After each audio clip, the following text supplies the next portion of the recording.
This presentation is designed to review research, implementation, and model overview of treatment foster care Oregon adolescent, which is TFCO-A, an evidence-based model recognized by Family First Prevention Services Act, Title 4E, and blueprints amongst other registries. This presentation is going to review the outcomes of 10 years post-intervention and discuss critical elements of model delivery to reach clinical fidelity and fiscal sustainment. So, CalTrin, we are not the subject matter experts of all things. We are the subject matter experts of finding subject matter experts. And so what we tend to do is we curate folks in the field that have done the work, that have seen the outcomes, and we ask them to come in and speak to you, our audience and our participants. So for that reason, I'm so excited to introduce to you John Ahrens. We do have a full bio of John in your registration, of course, but just to give you the smallest amount of information, John Ahrens currently heads Treatment Foster Care Oregon, TFCO, as president of Treatment Foster Care Consultants, Inc. Prior to joining TFCC, John worked for over 35 years in the field of juvenile justice as a practitioner and leader.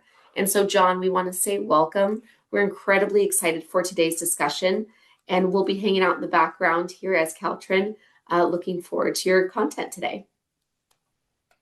Thanks so much, Jessica, Thank you. and welcome everyone. I'll start by saying all the evidence and all that information is critically important when we're understanding what it means to be an evidence-based model. But frankly, on a Friday afternoon at 5 or a Tuesday morning at 7, when you're sorting your caseload, when you're thinking about how to best serve young people, the evidence matters because of the results you get, but what really matters is how does the model make sense on a day-to-day basis, and so I hope that I'm able to share that, and with Jordan's help and Jessica and Lana's guidance, we'll navigate through.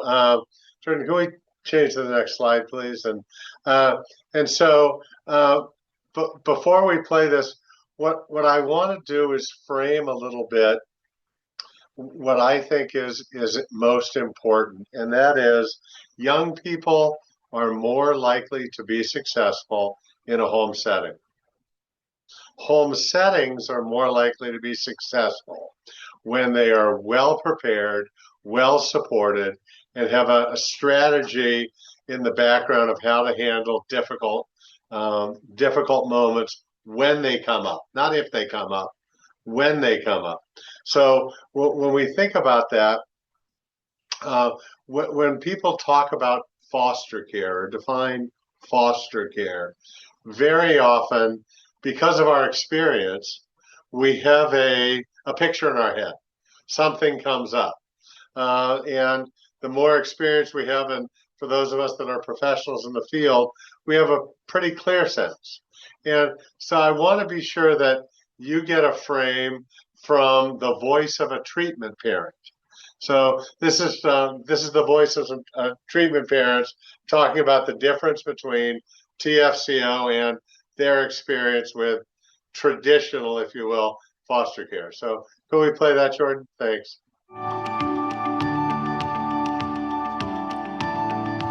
Treatment foster care has been different for me than traditional foster care, just solely based on having a team of people, having, all of the components working together. We've got the team lead that helps manage everything, all the moving parts, and skills trainers and counseling. So the youth in treatment foster care just have a whole team working with them towards their success. When comparing the program to traditional foster care, there are a couple of things. Generally speaking, the average tenure of those caseworkers is extremely short.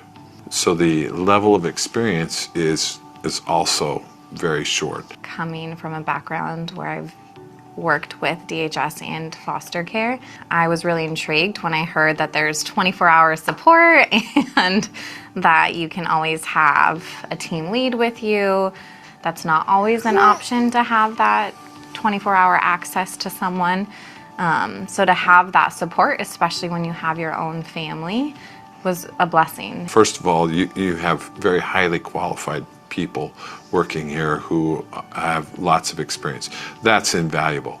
Second of all, lots of supports in many different areas, and in this program, that far surpasses what we got in traditional foster care. It's a very positive affirmation type of program where we really focus on the things that the kids are doing right, and that has made me a better parent and raising my kids.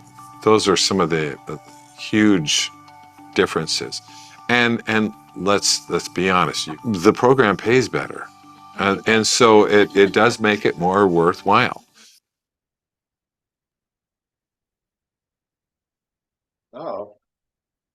Oh, thanks, Jordan. Gotta love the world of technology, right? Uh, and so I just want to highlight a couple of things I heard, and that is that support, right? 24-hour, 7-day-a-week support, additional resources, highly experienced, highly trained staff, and when we do this correctly, highly experienced, highly trained treatment parents. And as we all know, young people are in foster homes much more than they're in the community, in the right. This is where they live, and so it's really a critical place for growth, for change, for learning, for mentoring, all the ingredients that really make up success for a young person. But I want to break it down so you understand from that adolescent version, what is it we're really looking at? So TFCO, Treatment Foster Care Oregon, began, the earliest moments were in the late 80s. And in the late 80s, there were some things happening. There was some early research in the state of Massachusetts and later around the country that took a look at what happened to young people that went to institutions. And at that point, states had very large institutions and congregate care settings across child welfare, across behavioral health, across developmental disabilities, and certainly across corrections. And in those large facilities, what we noticed is young people got worse. And by that, what we mean, what the evidence showed is that if you went to an institution, you were likely to go back. If you went to an institution and you went back, you were likely to go in longer. There was increased criminality, increased disruptions in residential placement for young people. There was disconnection from families. That's what I mean by worse. So the TFCO model is one treatment youth at a time in a home. Can there be adoptive kids? Yes. Can there be bio kids? Yes. Can it be multi-generational home? Yes. Can it be a single parent home? Yes.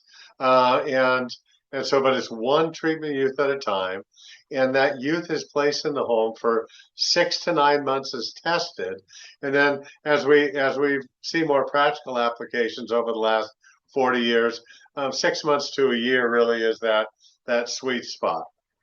It's intensive, behaviorally focused treatment in a non-restrictive community-based setting. So what we mean by that is cognitive behavioral interventions. It's seeing unwanted behaviors, inappropriate behaviors, antisocial behaviors as skill deficits. So it's teaching new skills to compete, to change, to challenge, right? And it is simultaneously across multiple systems. So it's a multi-dimensional approach. So it's working with the young person, working with the family, working in the community, working in the school setting simultaneously. So you get that exponential hit across multiple systems at the same time. Now we're talking about TFCO-A, or Treatment Foster Care Oregon Adolescent version. I want you to be aware, though, that there are also two other versions. There is the P model, or preschool model, for 3 to 6.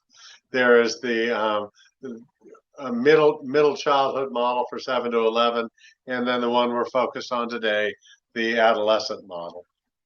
We could have the next slide, please, Jordan. Thank you. Jessica did a good job of highlighting this. You left out the California Clearinghouse, and so I just want to highlight that one as well. We're really proud of our registries. We are with Blueprints for Healthy Development. Used to be Blueprints for Violence Prevention. We're a charter member.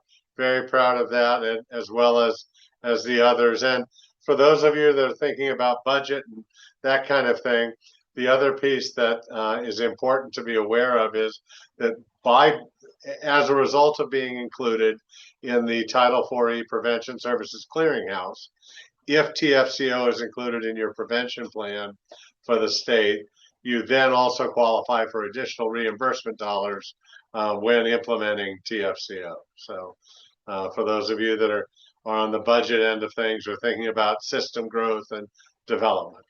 Next slide, please. So think about the objectives. When I think what are we aiming at? So the idea is to work with young people that are at risk of disruption and in need of higher level of treatment. And my sense, and I had the chance to visit with the CalTrans people before, and chat with Jessica and Lana as we were warming up. And when we think, I know this is a highly experienced group, so when I say that we wait too long, for young people to we hold off, and then place. And what I would suggest is we know better. What we know is very often the families that are struggling, that are strained, and the opportunity to intervene earlier, if you will. Well, if we could intervene at a whisper rather than a shout, if we could intervene when we saw the strain rather than the break.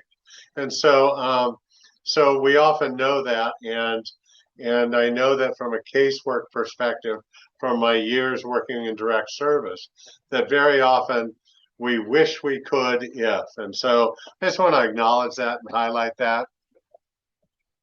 And what we want to do is provide intensive, individualized, community-based alternative. So as an alternative to congregate care, residential treatment, or institutional placement, what we know is that the closer young people are to their home, the more they're involved with their community, the more they're engaged with pro-social activities, adults, and skills, the more likely they are to not escalate. And however, TFCO sits in that, I'm going to say, sweet spot. And that sweet spot is as a prevention to escalation, but also when you think about young people leaving institutions. And I'm often reminded of we're doing some work in the state of Michigan with your colleagues in Michigan, and as I was touring their one residential secure psychiatric facility, which is in the lower part of the state, so in some cases close to the metro area, but a long distance from the upper part of the state of Michigan. What I was listening to is the director of psychiatric services say, very often young people are ready to come home. Young people have progressed in treatment and they're ready to do that, but the distance is so far in progress for the family that we need to have a thoughtful stair step down, I often think of it as leapettes, right? That the family needs the chance to progress as well. That the young person in the family, and that's hard to do from a distance. We work with Zoom and Teams and other formats, and they suffice. They're necessary for us to accomplish many things, but they're not sufficient for families that very much need practice in thoughtful, incremental increases to learn and practice new skills to more effectively function and encourage, support, grow with young people. So TFCO sits in both of those spaces if you think about the flexibility. And I don't want to miss this one piece. There is one case plan that's individualized because there's one youth and one family in a home at a time. One youth, one family at a home at a time. Jordan, if we could have the next slide, please. I want to say this also, that TFCO, I'll reference the TFCO team. And so I want to define that, and it's in a couple of ways. When we think about a team, an agency running a TFCO adolescent team, it would be made up of about 10 homes.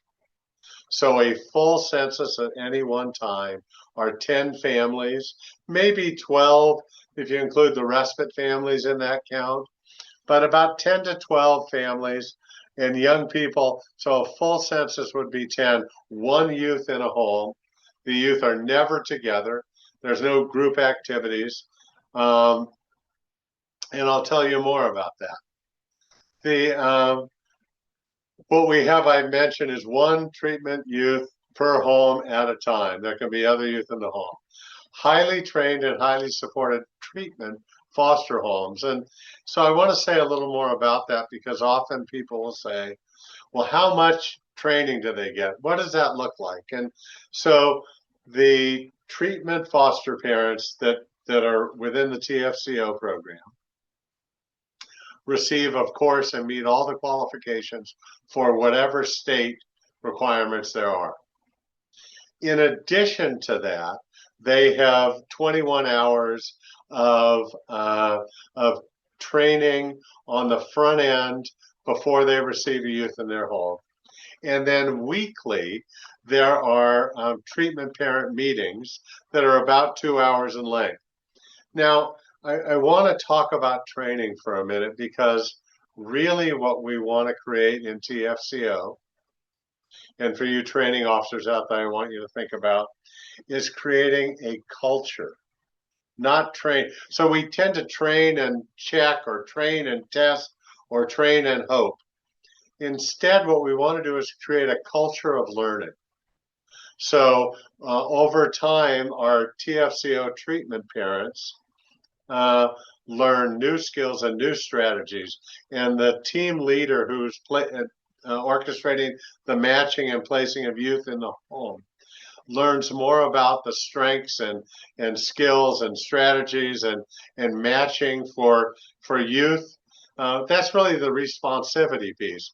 Who are the youth that best match with these homes? And so we do call it training, but really I'm always thinking about creating a culture of learning, a culture of growing, a culture of understanding over time. We use a manualized, as every evidence-based model should, a manualized and prescriptive model to support clinical delivery. So what that means is, for each of the TFCO clinical roles, there's an individualized manual that talks about strengths and skills and strategies, that outlines the progression for the family therapist, the approach for the individual therapist. Of course, there's also a readiness period that goes for 4 to 6 months for agencies. There is, during that readiness that moves to implementation, there's weekly consultation for the team leader and monthly leadership support for the agency leadership. There to provide feedback for the clinical team, and equally important for the agency that is supporting that clinical team to reach fidelity, to have the resources they need, to be protected and have the support they need to fully function. There's also extensive implementation support prior to placing any youth in a home, but we'll cover that as we go a little further. If we could have the next slide, please. I noticed too that in the chat you're getting some of the documents that will be helpful to fill out your learning on this particular webinar, and so I appreciate that. This is the world of TFCO. So when you think about, so often, I have the privilege of speaking with child welfare workers and supervisors, juvenile probation, parole, and their leadership, mental health staff, and those that are leading those works, as well as other agency and state folks and legislators. And one of the things that happens as we struggle is people feel alone in their work. And by that I mean they think that they're the only ones that are struggling, the only ones that are feeling overwhelmed, or the only ones that wonder, is there not a more effective and efficient way to deliver these services to better serve youth and families? And for those of us that have longevity in our professions, in many cases we've seen young people and then their children enter the system, and the agony of that, and the hope for breaking that intergenerational cycle. So you get a sense that you're not alone with the TFCO work. From the work in Kern County, California, which is the Bakersfield area, and the Palmdale area with Optimist, and Orange County, all the way as we travel west to our colleagues in Australia, where we now have 7 teams in functioning across New South Wales and Queensland and Victoria. But we also have stops on the East Coast and of course in Europe and in our work in Sweden. And so wanted to give you just a visual picture of that. Jordan, if we could have the next slide, please. I also want to remind you that with evidentiary models, it is critically important to get the results that we will share with you, that those models and those teams reach certification. So you can see here that the teams that have successfully reached certification, those still in readiness, and those along in the journey. So wanted to give you some highlights of that. Jordan, if we could, if you go back in the Medicare rolls, or Medicaid rolls, I'm sorry, the Medicaid rolls, to the 1950s, you see for the first time the appearance of a placeholder for something called therapeutic or treatment foster care. I highlight that to you and mention that because what's interesting about that, or informative about that, to me, is that early on, now 75 years ago, there was the understanding, thought that in addition to outpatient services, probation services, residential services, institutions, there was a need for a level of care above foster care, below residential, that sat in that therapeutic foster care space. And what is further interesting and maybe concerning is that in that space there were no standards or requirements set. So as we go across the world, but certainly our country, and people use, and in some cases counties within a state, when someone says therapeutic or treatment foster care, they don't mean the same thing. And so for those of you in probation, what you know is that in 1972, there was a national movement and the Office of Juvenile Justice and Delinquency Prevention was formed. And from that, states were then required, if you wanted to receive federal dollars, required to meet and hold standards to across our country. By the way, the same is true with federal funding for roads and other federal funding. And so when we think about that, therapeutic foster care means something different in many counties, states, and countries. And so what I want to do is just talk about the differences in additional clarity. Let's talk about the fact that there's research that supports the model. And we continue to have interest from researchers to do ongoing evaluations. We'll share about the 10-year, but we also now have we're starting to see the 20-year post-intervention feedback. That it's data-driven implementation. During the implementation process, it's measured both by time and accomplishment of tasks. It's guided by a logic model.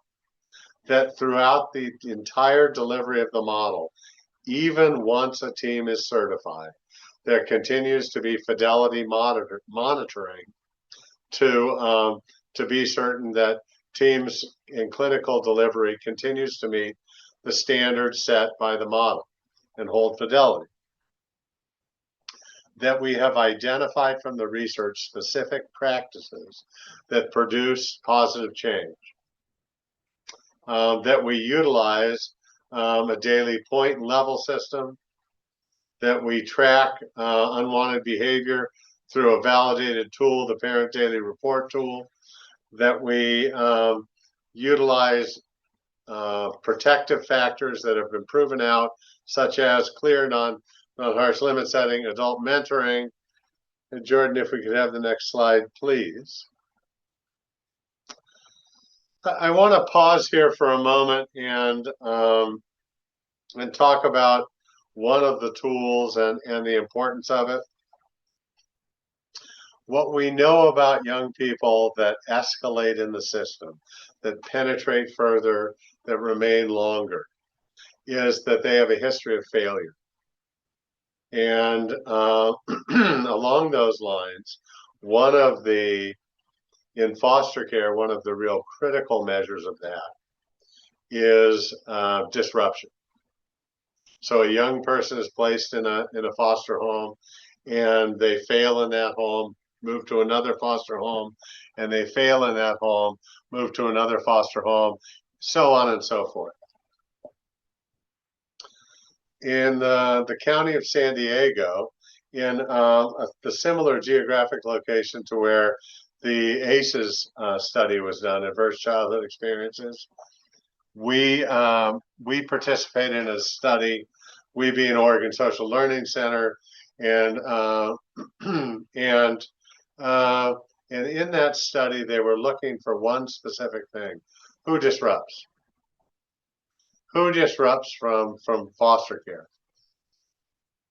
And one of the things that was teased out is that up until about 6 unwanted behaviors, that stays in the range of manageable. So if you have 1, 2, 3, 4, 5, up to 6 unwanted behaviors on a daily basis, you're likely not to disrupt. However, when that behavior number goes to 7, 8, 9, 10, the likelihood of disruption increases and the likelihood of failure increases. What we also noticed in that study is that for every additional youth in the home, if there was 1 youth in the home and they had 6 unwanted behaviors or 5 unwanted behaviors, if you added a second youth, that number went up. And so for each additional youth, the likelihood of increased probability of unwanted behaviors and disruptions increased. And this is really critical for lots and lots of reasons. But let's take a look at the next slide and talk a little more about it. Before we click on this video, I want to talk about the Parent Daily Report tool. So in the one singular place that TFCO tracks unwanted behaviors is the Parent Daily Report. The Parent Daily Report is a validated tool that's used as a checklist for tracking unwanted behaviors and the associated stress. I thought it would be valuable for you to see this. This is a Beyond video, so it's an animated video, and I think it may be very helpful in understanding and promote some questions and insight into a very important validated tool that tracks unwanted behavior and the associated stress. Jordan, if we could, please. Welcome. Today, we're walking through a typical parent daily report call for the TFCO program. During these daily check-ins, we quickly review observable behaviors, check for any stress impacts, and ensure that important updates, like medication and overall day ratings, are shared with the team. Let's take a look at how a daily call sounds. Hello? Good morning, John. It's Beth from TFCO. I'm calling to complete the daily report for Sam. Oh, hey, Beth. I was expecting your call. Great. How about we start with the behaviors? Sure, I'm ready. Okay. Animal cruelty. Did you see this behavior? Nope. Arguing? Oh, yes, those darn board games again. That's hard. John, I'm just so impressed with how hard you all have been working with Sam on this. Stressful? I'd say, yes, a little. Okay, and how about any backtalking? Nope. Rarely, if ever. Bedwetting? Nope. Competitiveness? Yep, that's what all the arguing has been about. They are so competitive, they hate losing the board games that we play. It can be really stressful when we just want to have fun. I gotcha. Hang in there, John. How about complaining? Yes, and it was also stressful. That's really difficult. It can be so tough. How about Sam and crying any yesterday? Nope. Okay, any daydreaming? Yep, a little. Was it stressful? No, not really. And defiance? Nope. Depression or sadness? You know, I'm going to say no this week, thankfully. Oh, good. Any destructiveness? Nope. Didn't go to school? Oh, no. Sam goes to school. Oh, I know. Sam rarely misses a day. You all are so good at that, you know. I just have to ask. How about any drug and alcohol use? Nope. Fearfulness? Nope. And fighting? Nope. Hyperactivity? Nope. Not yesterday. Interrupting? Yes, but only when we play board games, and they're worried they'll lose. Is it stressful for you? Nope, not so much. Okay, and irresponsibility? Nope. Irritability? Yes, actually. Was it stressful? Nope, not really. It doesn't bug me much anymore. Great, and jealousy? Yeah, you know they really struggle when I spend one-on-one time with the dogs in the afternoon. I'd say it's a little stressful, but we're working in it. Okay, good to know. How about lying? Well, no, not that I know of. Right? And nervous or jittery? No, Not minding? no, Pant wetting? no, Pooping outside the toilet? nope. And pouting? Yes, actually. No depression, but pouting. Was it stressful? Oh no, nope. And how about repetitive questions? Yes. And yes, it is very, very stressful. Yes, that's a tough behavior to manage. How about runaway? No, never even a threat. They like my spaghetti too much to leave. I keep hearing about this famous spaghetti of yours. We'll have to get you to bring some to our next meeting. Just tell me when. I'll be sure to remember that. Any school problems yesterday with Sam? Nope. Not that I've seen. The updated school incentive is really working well. That's awesome to hear. John, we're getting through this pretty quick. Thanks again for your time. No problem, really. Did you note any sexual behavior? Nope. And how about short attention span? Yes, and actually kind of stressful lately. Okay, thanks. Did you note any sleep problems? Nope. Sluggishness? No. Stealing? Nope. Swearing? No. Tantrums? Yes, again, the games. Stressful? Yes. A little. John, you rock. We finished those behaviors so quickly. We're getting really good at this, Beth. Absolutely, we are. Did Sam take their medication yesterday? Yes, definitely. But before I forget, could you remind our team lead Trina that we will need her help with one of Sam's prescriptions this week? Of course, I'm glad you mentioned it. I will make a note right now to let her know. Thanks, super helpful. Sure thing. And how many stickers did Sam earn yesterday on their routine chart? Oh, all 10 yesterday. And any kid bucks yesterday? It looks like 25 for yesterday. Gotcha, thanks. Any other incentives? Yes, actually. I forgot to tell you, Sam earned a special dessert yesterday for making their bed 3 days in a row. Oh, perfect. What did they pick for dessert? Chocolate and strawberry ice cream with peanuts. Wow, peanuts too. Y'all are eating some delicious food at your house.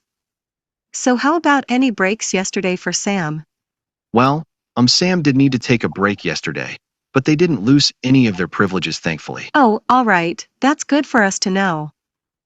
Okay, so, if you had to rate your day yesterday, what grade do you think you would give it? I'd say a solid B. Not bad. There's a little room for improvement. Fantastic. A daily grade of a B? I'll take it. Okay, we're about finished for today. Is there anything you'd like to add or make sure you have noted? I think we about covered it.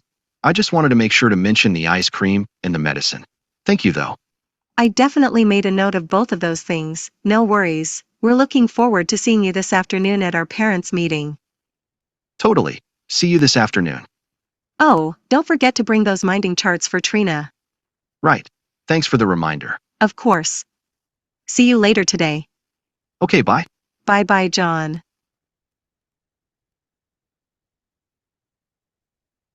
If we could skip to the next slide, Jordan, that would be great, and then I'll chat Welcome. about it. Let's skip this one. I want to talk a little bit more about the PDR. One of the things that we want to highlight in TFCO is how much information is available for the caseworker, the casework supervisor, the courts, probation, so on and so forth, direct service workers, and in particular the PDR. That was about a 7-minute call, and it happens daily, 5 days a week. And from that, we know what behaviors were unwanted that existed, what kind of stress was going on with the treatment parent, how many bonus bucks they got, what they did well, right? There's some of that. And in addition, we understand the grade the treatment parent gives themselves. Now, we can and do chart that on a daily, weekly, monthly, and across the entire treatment time for a young person, able to then see the change in unwanted behaviors and the change in stress level. This is very useful for feedback. It also provides a chance when you're thinking about working on adjusting case plans. What are the unwanted behaviors? Where are the stress spots for treatment parents? So I think that's critically important.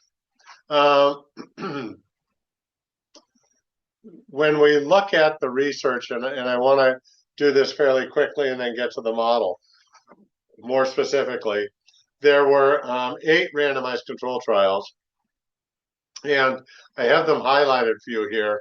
What I want to say just as an overview is that when you think about child welfare, that group was included.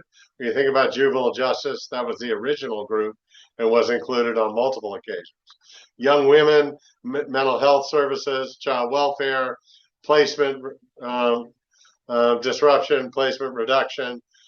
And so the thorough base of research covers all, if you will, of the streams that lead into residential level treatment. Jordan, if we could, please.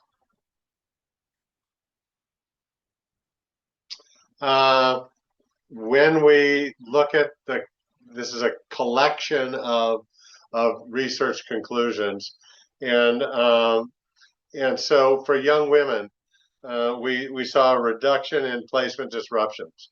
So when you think about safety, the fewer disruptions you have, the less transitions you have, the more attached and connected you are, right? When you think about trauma, right? Reduction in number of days in institutional residential setting when youth needed that. Reduction in delinquency, both severity and frequency. Increased positive academic engagement. And I just want to talk about this one for a moment, because oftentimes when we're working with young people that have risen to this level of need, the last thing we're thinking about is school. And I want to talk about school because when you have a positive engagement with school, you have a pro-social connection to a teacher, you have some idea of what's going on in class, you're more likely to have a connection with a pro-social peer. You have the practice and habit of connecting with academic. So that means there's some home study. There's likelihood of some homework turned in. There's the recognition from a pro-social adult, i.e. the teacher. And I already mentioned the attachment piece, but when you think about trauma and stabilization and right, attachment is critical. And we'll talk more about this one, but there were 166 young women that were followed in a 10-year post-intervention outcome study. About half with treatment as usual, so residential or group care, about half with TFCO. And when we looked at that, the TFCO graduates were significantly less likely to have child welfare involvement when they had children of their own. But we'll look at that slide a little later. Next slide, please. When we look at the research conclusions for young men, there was significantly fewer runaways from placement. So they were more stable, they were more safe, and young men, when they run away, are likely to engage in unwanted behaviors, in risky behaviors, in dangerous behaviors for themselves and for others. And certainly delinquency is a part of that, but that's not limited to that, as well as again, risky behaviors to themselves, or that sort of involved in the sex trades or other things. A greater number of boys in TFCO completed their program. So if you complete the program, you're more likely to, right, have a successful outcome, move to a reduced level of care, have significantly less involvement in delinquency and institutions and that sort of thing.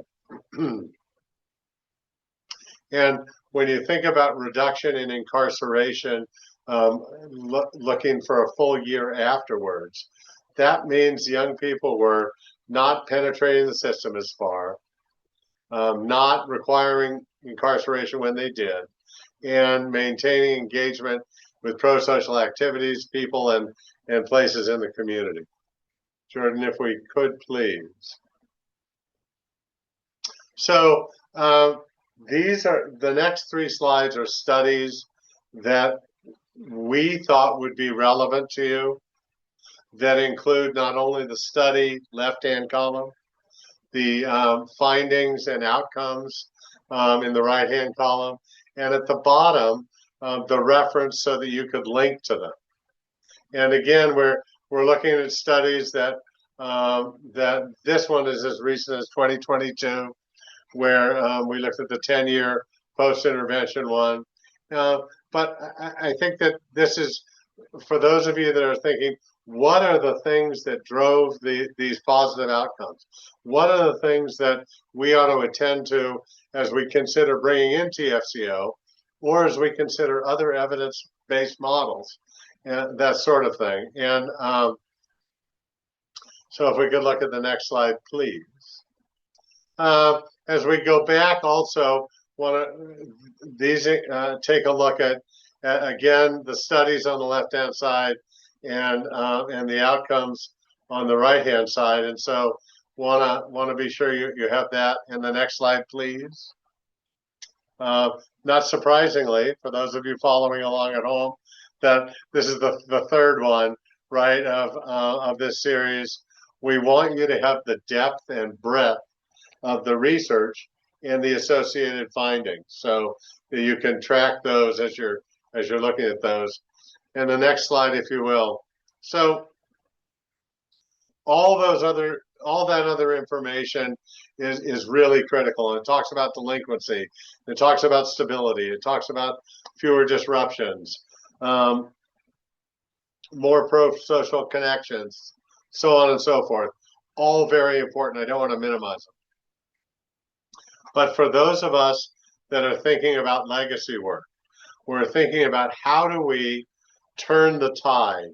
How do we reduce the growing intergenerational system involvement and the associated negative impacts, traumatic impacts, systemic impacts for youth, families, communities, right, and staff? So this is that study I referenced. 166 young women, 85 in group care, 81 in TFCO. When we looked 10 years post-intervention, or 9.5 years post-intervention, there were two things we saw. When we looked at having children, the TFCO group was statistically significantly less likely to, right? They delayed having children. They were older when they had children. When they had children of their own, they were 5 times less likely to have child welfare involvement with those children. 5 times less likely. So when you think about how do we make an impact on that intergenerational, right, cycle, this is an example of that way. One really important one. Jordan, if we could, please. Just a little bit of perspective as we move on. I had the privilege of doing a presentation with Maria Schweer-Collins from now Iowa State University, and she has received some funding to study that same group now 20 years post-intervention. And so the two earliest findings from that, one is that the young women that completed TFCO, in comparison to treatment as usual, if you will, had higher levels of education. So they completed successfully higher levels of education. They also earned more income, so they had more financial stability as well. So what drives the changes? What are the significant components of TFCO? And one is supervision, right? So the gift of supervision, knowing where the young person is 24/7 during their time with in a TFCO program. Relationship with a pro-social mentoring adult. So we'll talk more about this as we move on, but the therapeutic home, the treatment parent, are in the role of being a pro-social mentoring adult. They are trained, supported. We create a culture of non-harsh, consistent, predictable discipline. So when you think about trauma responsive, trauma informed, that that consistent, predictable, non-harsh discipline is a component of that. Eliminating or limiting or providing skills to more successfully navigate time with, when needed, delinquent peers. Limiting that, eliminating that, identifying it, right? And homework completion. Home study and homework completion is one of the 5 pieces. Next slide, please. So we've talked a lot about the research, which is important. But what does it look like? What's the model look like? So the model is treatment in a community, in the community, in a family setting, right? One youth at a time in a family setting. Simultaneous interventions across multiple systems at the same time. A whole lot going on at once. Many interventions orchestrated by one clinical lead simultaneously. A consistent, predictable, high level of support. That's true for the treatment parent. That's true for the aftercare family. That's true for the youth. And that's true for the community that supports the youth. Average time of placement, somewhere between 6 months and a year. Again, serving 10 families is a full census of a team. Next slide, please. So I want to talk about what this looks like, right? And so the TFCO team, the Treatment Foster Care Oregon team, is made up of these components. There's a treatment home, and let me say this as frequently as I can. Young people that are appropriate for referral to TFCO are young people who can be safe in the community, not currently homicidal, not currently suicidal. Excuse me, able to be in a community placement. They have an identified aftercare placement. They have an identified aftercare placement. What does that placement look like? Well, it could be a bio family, could be a kinship family, could be adoptive family, forever foster family, right? They have somewhere they can go that is that we can work with while the young person's in placement. The TFCO team leader is the orchestrator of the clinical team. They are clinically savvy, they are experienced supervisors, and they do the matching for placement. They do the weekly treatment parent meeting, and they supervise and facilitate the clinical staff. The family therapist. So we're going to talk about role stratification for a little bit here. I'm going to talk about role stratification. The young people and the families that love them, care about them, their forever families, very often have high levels of traumatic experiences. So having a family therapist that is the ally, the support system, and provides the therapy, the skill-based therapy, is a critical role. The family therapist backs up the team lead for after-hours coverage and provides current during placement family therapy and aftercare family therapy for the forever families. The youth therapist, also referenced as an individual therapist, provides the individual therapy for the young people placed in the TFCO home. And so they're working with the coordinating with the team lead, coordinating with the treatment family, and delivering individual therapy in a community setting. The therapy is skill-based and very rarely happens in an office. Much more often happens in the community, in a real-life situation. They're practicing the new skills. The skills trainer supports the youth, helps support the individual therapist in skill practice, skill training, skill opportunities for the young person to engage and increase opportunities to practice skills in the community. The PDR caller, you got a glimpse of an animated PDR caller.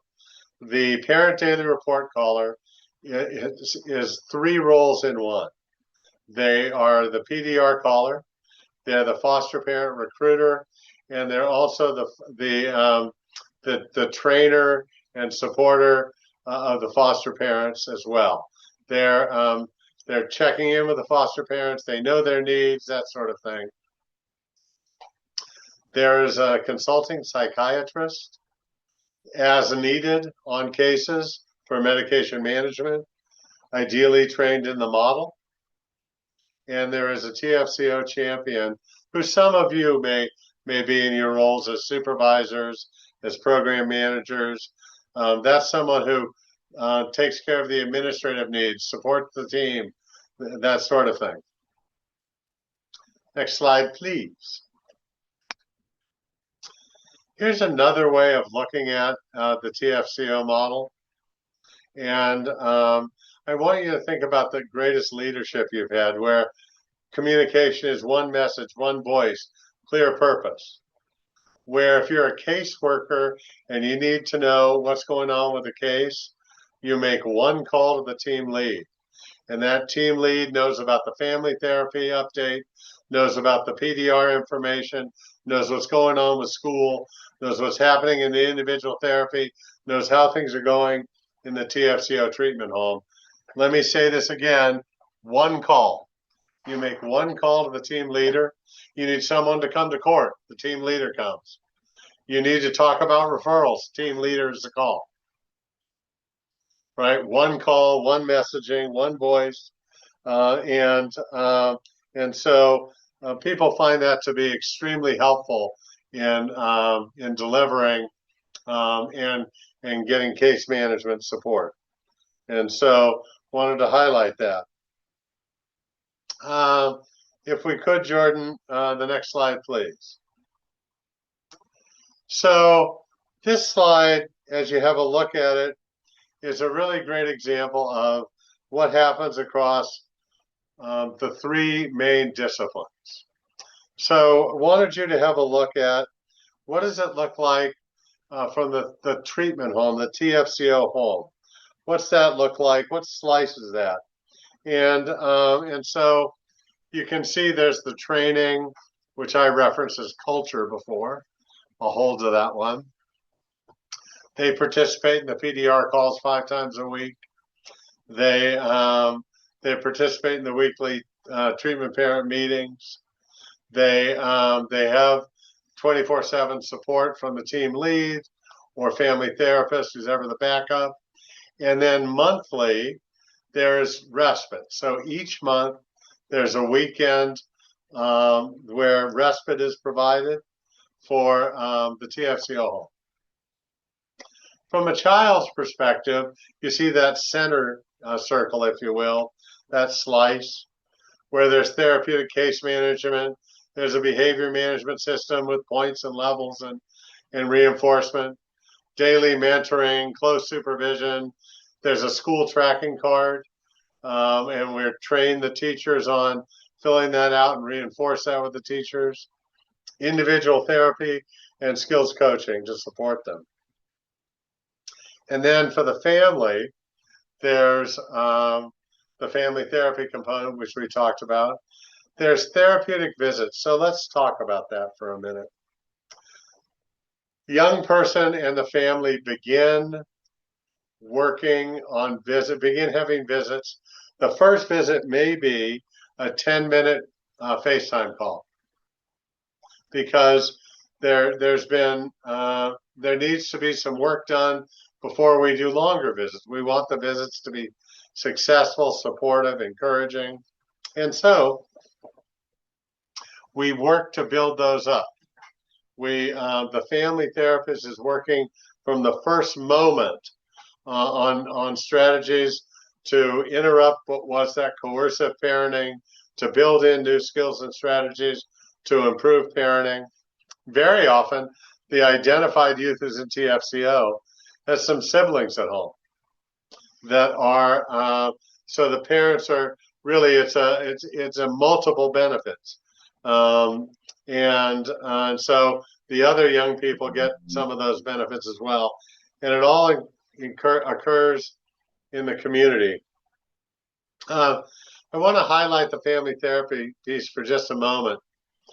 The first most common request from forever families is to learn how to discipline better, learn how to punish better.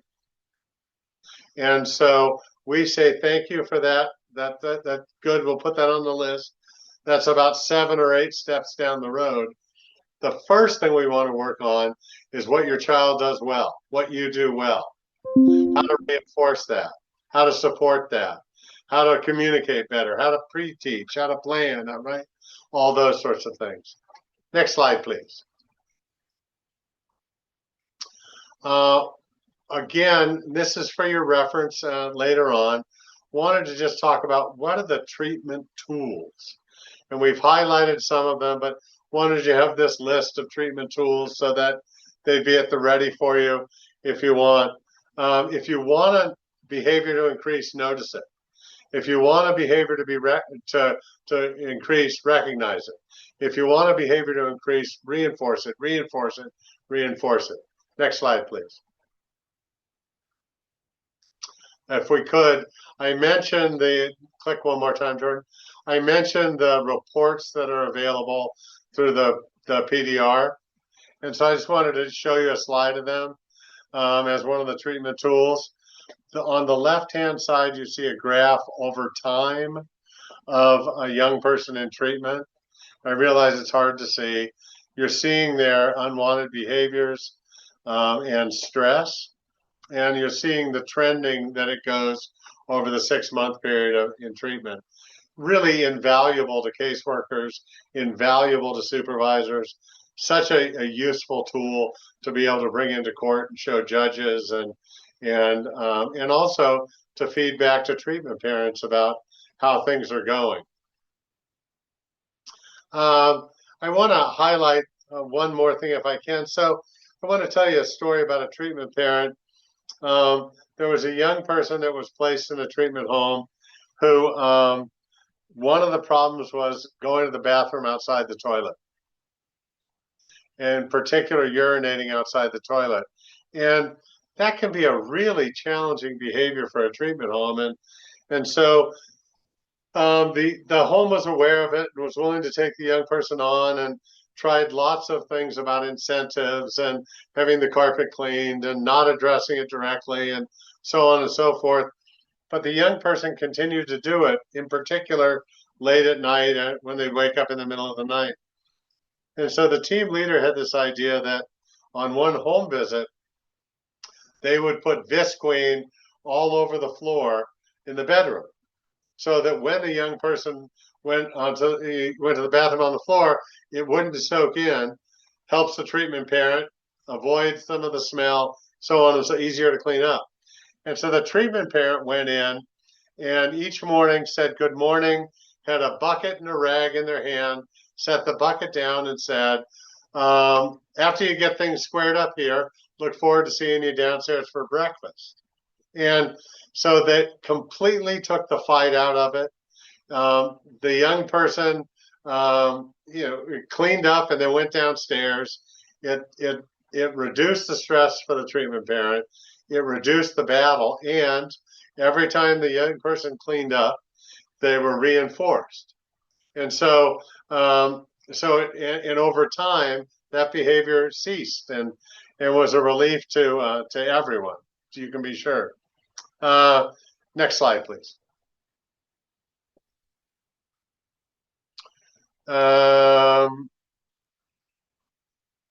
When we look at attachment and trauma and connection, reducing disruptions, increasing supervision, supports increased positive attachment for the young person. Non-harsh critical right?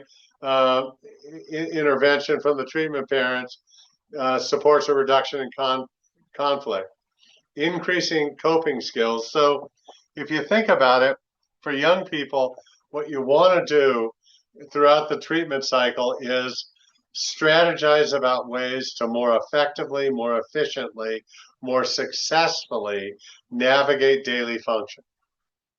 How do you get on the bus? Where do you sit in class? How do you ask for help? How do you recognize when you're struggling with emotions? How do you delay gratification?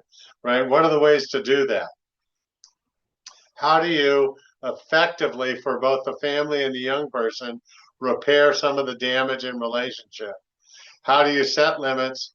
How do you say goodbye? How do you, right? All those pieces that support consistent, predictable daily life, that limit the emotional range of the daily experience, and increase skills and strategies for success. Next slide, please.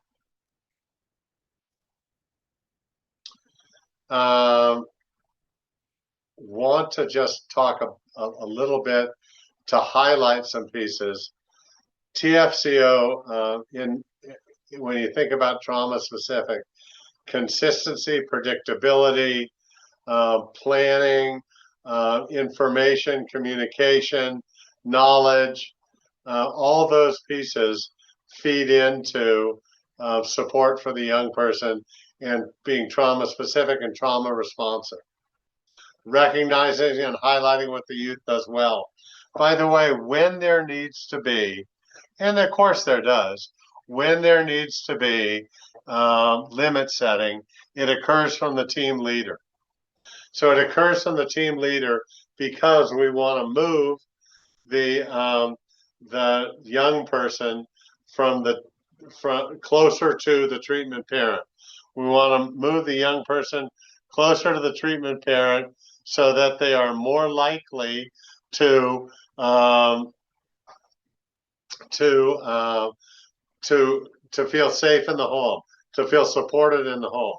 So that, if you will, there's a triangulation where the team leader is the discipline, pushing the youth closer, inviting the youth to trust more and move closer to the treatment parents. Next slide, please. When we wanted to think about this again, I'm speculating that the expertise in the area of trauma-informed care is very high in this group. And I want to think about this for a moment from a TFCO perspective. Safe, predictable, planful home environment. You know, when the young person arrives, very often there are some posters or books or information or food or music that is stuff they enjoy and they like and matches with them. What the young person knows about the home is informed about the young person. Surround the young person with pro-social peers. Listen to the young person, hear their voice. One youth in a home allows you to be sensitive, responsive, individualized from a cultural perspective, from a gender issue perspective, from a religious perspective, language perspective, hygiene, food, right? All those pieces fit very nicely in an individualized setting. Next slide, please.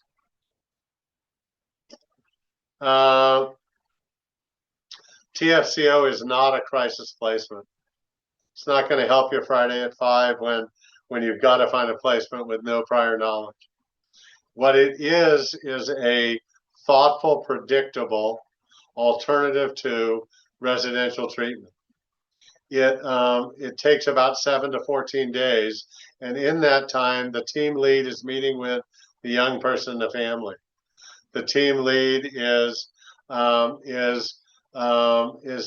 talking to the family and sharing with the treatment family all the assessment information. It's being sure the family is aware of this youth's specific needs and matching appropriately. Next slide, please. So I want to talk a little more about this cultural piece, beyond assessment, beyond matching. We want to be sure when we're thinking about building a team that the community is aware what we're doing. So people that love your agency, people that believe in this work, people that are concerned about the negative impacts of systemic racism, systemic institutional negative impacts. So want to engage those stakeholders throughout the entire process of building that team, usually a 4 to 6 month process from initiation to the first placement. Want to hire a diverse staff for clinical and for treatment parents. And it's important that the staff and the treatment parents look like, sound like the young people that come into care and the forever families. Want to be sure that the TFCO treatment staff, clinical staff, and stakeholders understand the needs of the youth. So this is data driven. Who are the young people in our community coming into care? What do they look like? Where are they from? What about language? What about food? Is there a population that's overrepresented in this level of care? And if so, what are the driving factors?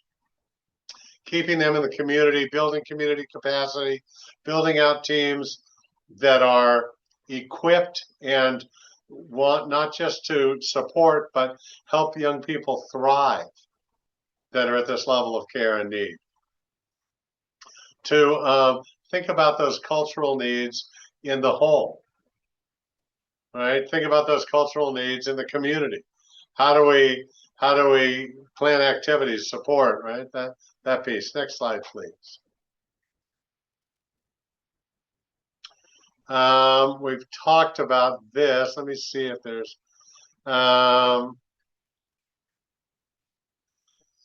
I also think when we think culturally, we have to think about some of the rural areas that are in need of this level of treatment, young people, and we need to think about how to combine in-person and technology being a culture now, in a way to support that so that treatment parents can get the support they need, so that families can get served in the rural parts of our communities and our states.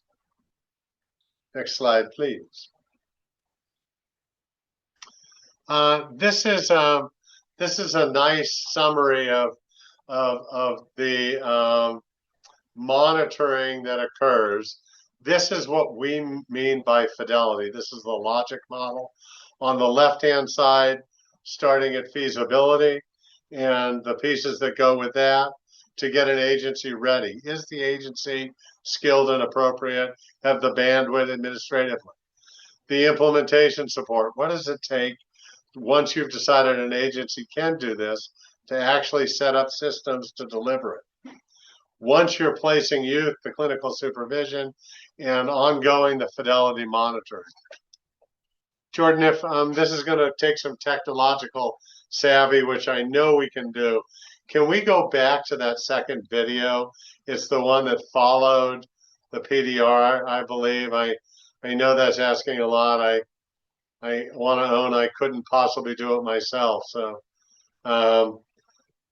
this would be great. If we could talk about, if we would play this one, please, that would be great.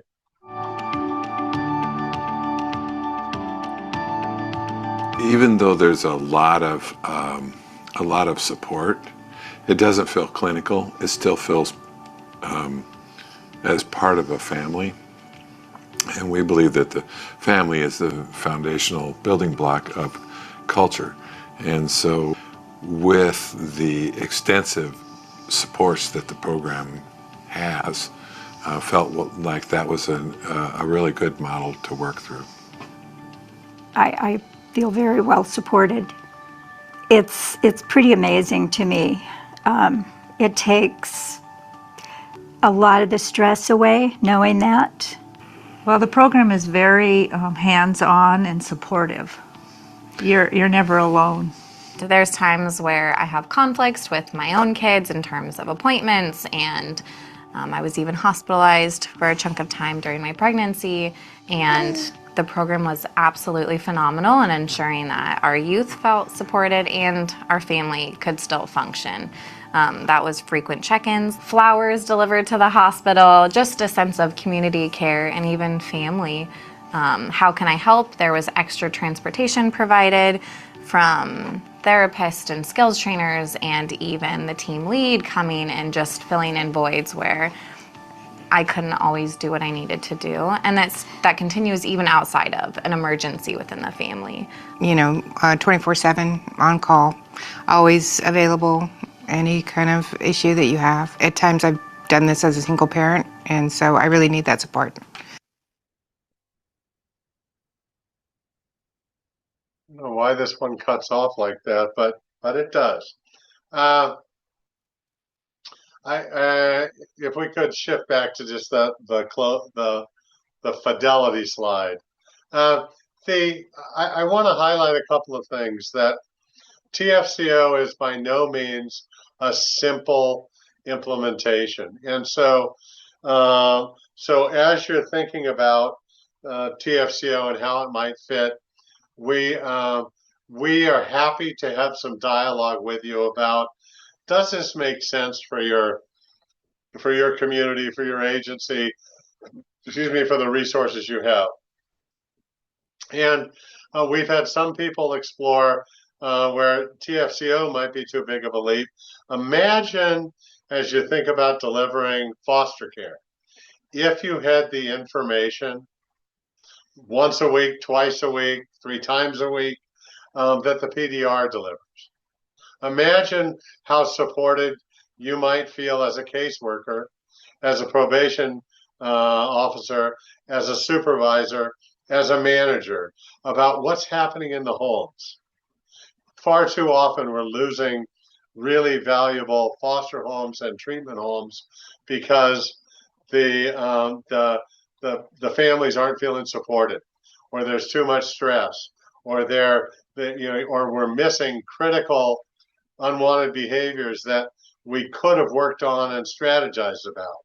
And so we see some agencies implementing the Parent Daily Report as a tool that's helpful for them and that's useful for them as a step towards going further with how do we improve what we're offering and leading the way with that.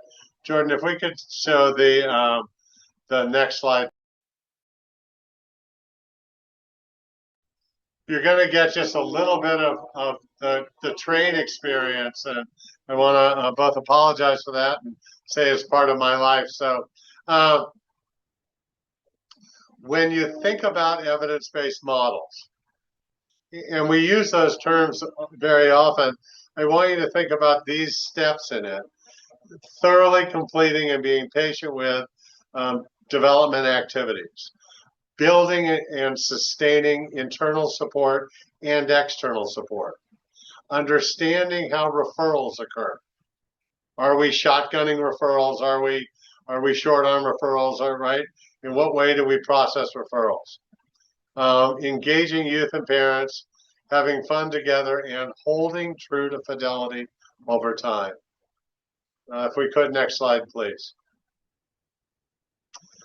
This is what the logic model implementation roadmap looks like. I showed it to you in the other way of the columns and rows.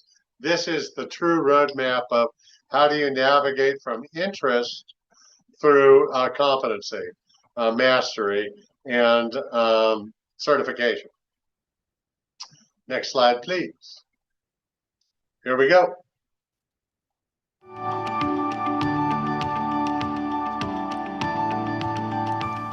It's probably not for everybody, but if you are interested in it, then I would say go for it and try it. What causes apprehension is the things that you hear said about their life, or you read on paper about the things that have happened or that they've done. I think when those young people are met with consistency, love, respect, you get a very different picture of who they are. I think you have to do your homework first if you're thinking about jumping into it.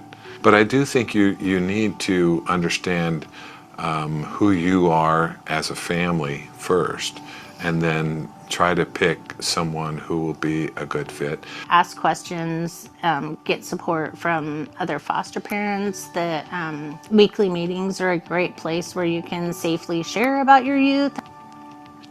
Gotta come and do it. Come sit through a meeting, come check it out. It's a program that works well. It's bringing good back into the community. Yeah, it's totally worth it. It'll definitely change your life. You have to have a love for children, I believe, to make it work. That would be my advice, is make sure that you're cut out for it. Thanks, Jordan. Thank you all for your time. I know I have to turn it back over to Jessica. I want to express my appreciation for the work you all do. I wish we could have been together for this sitting around and being able to have more questions and dialogue. I'm grateful for your interest, and I'm available, as is Jordan and of course Jessica and Lana and their team, to support you if you want more information. Wonderful. And on behalf of CalTrin and of course all of the participants, we just want to say thank you so much for the information, for your time, for the resources,